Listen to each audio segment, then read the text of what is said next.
On January 20th, 1942, Hitler's henchmen came together to discuss what became known as the final solution.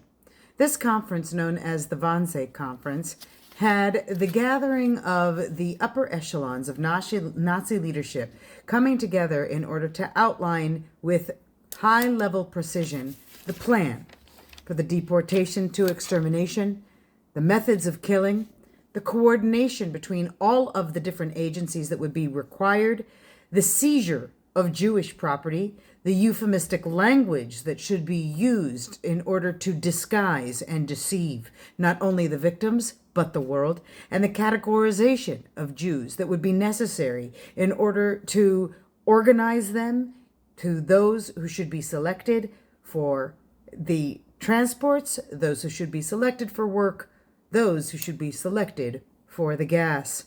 The expansion of the genocide outside the borders was also an element that was agreed upon at this famed conference, this gathering of the intellectual minds that enabled the Holocaust in its highest degree of implementation.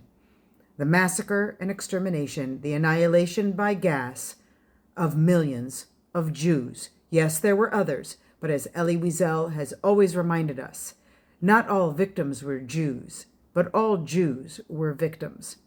Today, Jews continue to be victims of additional plans for the attempt of genocide against our nation.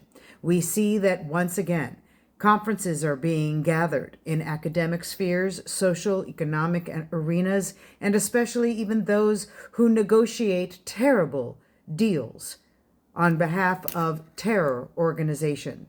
What have they been trying to plan even prior to October 7th, but especially since? Further plans for the deportation of Jews from their safe spaces by forcing the evacuation of Jews from their homes. They have analyzed the most appropriate methods of killing and torture. Those methods have become exposed not only since October 7th, but of course, onward, with the things that they are calling out that they will do again and again.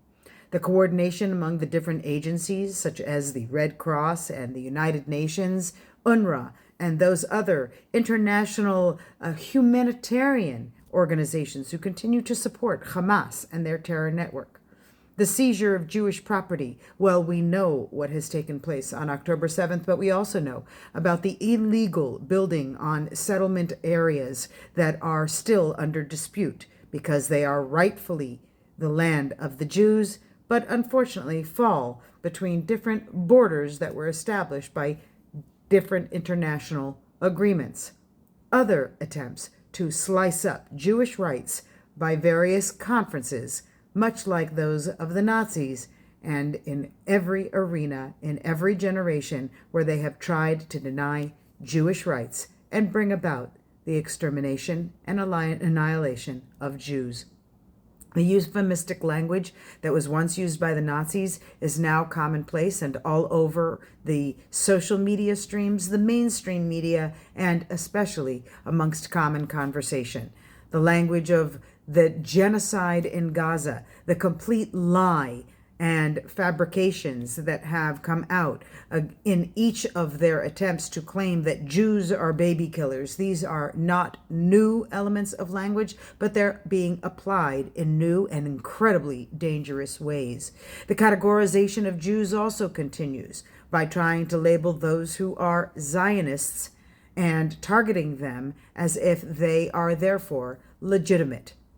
Unfortunately, this categorization is being ignored by many, and we need to raise awareness as to just how dangerous these types of repeated patterns are so that we can be doing more. There is so much we can be learning from history, for example, with the Wannsee Conference. So it is your job to learn more and to do more. For those of you who are interested in learning about the ongoing process that was implemented for the destruction of Jewish human rights, you can look at israelforever.org and you can reach out to us if you need more resources at your fingertips, because we cannot let the attempt of genocide to expand beyond our borders. We cannot ever let it happen again within our borders. Even while terrorists who have blood on their hands are being released in our communities, we must remain diligent. We must remain aware, and of course, we must remain hopeful that perhaps we can raise the alarms around the world in order to prevent this from becoming as disastrous as it could if we allow the rest of societies to remain silent bystanders. Use your mind, use the facts, use logical recognition of the patterns at play, and do more as we continue our fight.